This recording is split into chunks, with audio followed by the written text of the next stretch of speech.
Friends, இப்போது நம்ம வந்து கொல்லிமலையில் வந்து எட்டுக்கை அம்மன் கோவிலுக்கு தான் போயிட்டுருக்கோம்.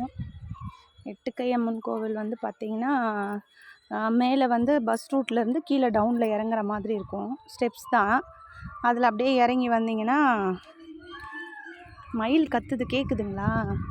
எங்கனையோ மயில் இருந்து கத்திக்கிட்டே இருக்குது.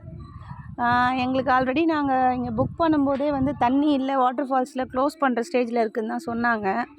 இருந்தாலும் ஃபஸ்ட்டு அருவியில் வந்து தண்ணி கொஞ்சம் போல் தான் இருந்துச்சு.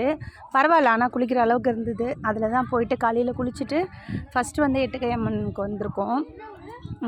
எட்டுக்கை அம்மன் கோவில் கோலம். கீழே இறங்கு விஸ்வா. எட்டுக்கை அம்மன் கோவில் குளம். இது குளம்லாம் காஞ்சி வத்தி போயிருக்கு. இப்படி தான் இருக்கும் வழி. வாமா, இப்படிதான் இருக்கும் வழி. இப்படி ஸ்ட்ரெயிட்டாக போகிற மாதிரி இருக்கும்.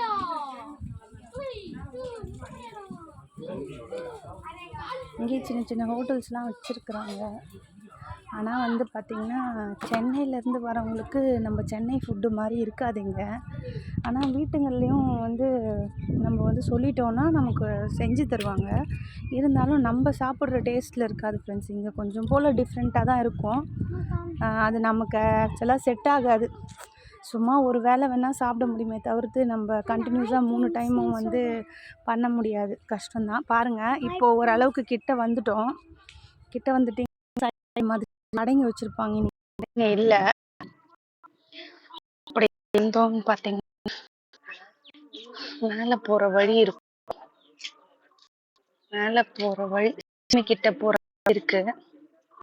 நான் அங்கே போயிட்டு உங்களுக்கு திரும்ப போடுறேன்.